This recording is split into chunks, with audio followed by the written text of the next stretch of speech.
So the biggest thing that drew me to architecture as a profession was the idea of adaptive reuse. I actually started that I was going to be a vet, which was totally 180 different.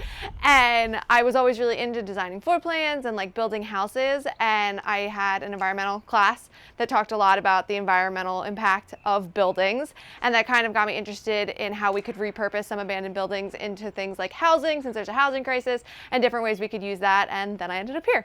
So we actually started this particular project during the school year. So our spring semester, we designed what we're installing now.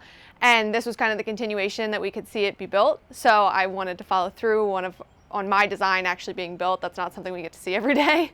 This design build course in particular gives us the opportunity to actually see what we have designed. So we usually just have all of these speculative projects. We make drawings and the pretty renderings, but this we actually see exactly how everything comes together and all of the little details that we have to think about. And having it on such a small scale as an installation like this really puts into perspective a large-scale building and all of the detail that goes into that. We're Foxational. We're the big curved sloping project. For each project, we had to select a species. We chose the American red fox, hence the name. And we wanted to have a place where people could see the fox but not really interact with it, and the fox would be welcomed in. So there's a barrier between the human and the fox, but there's also strawberries that are going to be planted in the base as a food source for the fox. So they can come, they can hang out underneath it while people are kind of keeping their distance, and they won't be scared off by the humans approaching them. So my project is woven, and it's an installation for the red admiral butterfly. And the red admiral butterfly eats rotting fruit as part of their, like what they eat. And the woven installation has petals that sit under a pawpaw tree. And the petals are this woven elastic material that the pawpaws are meant to fall onto and then will be gathered at the base of the petals for the butterflies to eat. Ours is called Flutter. It's a pavilion for butterflies.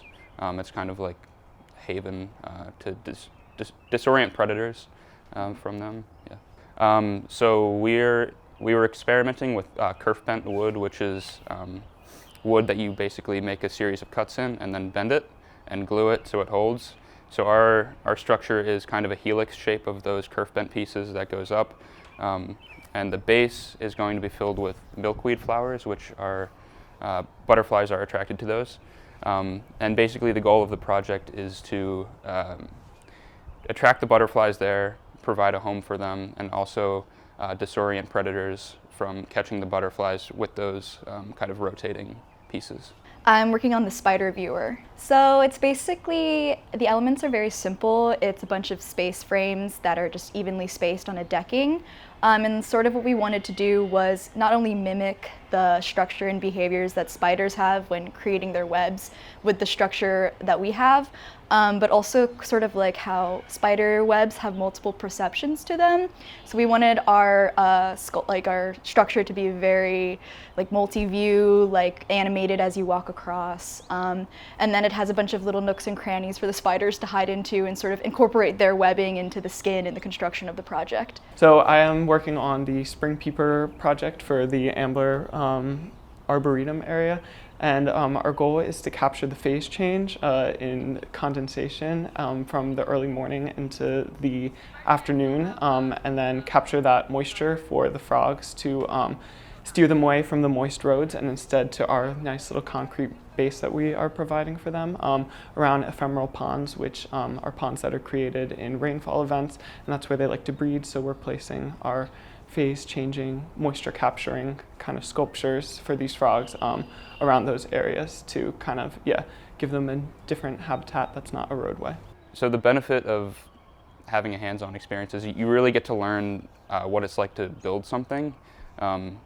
Last semester, like I talked about in our previous class, we kind of were mostly on the computer designing, but now we actually get to see what it's like to build the thing we designed. So especially for an architecture student, you get that experience of like coming out of the digital world a little bit and seeing what it's like to actually be the person that puts together what you design. So I think that's a pretty invaluable experience.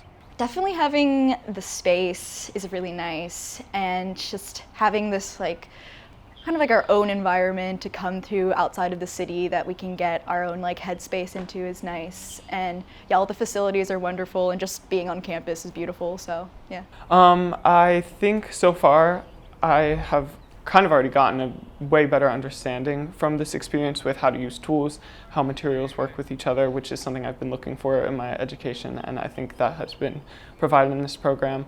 I think, yeah, actually being able to build something is a really cool experience to have, to be able to tell people about, to include in my portfolio, so I'm excited to accomplish that as well.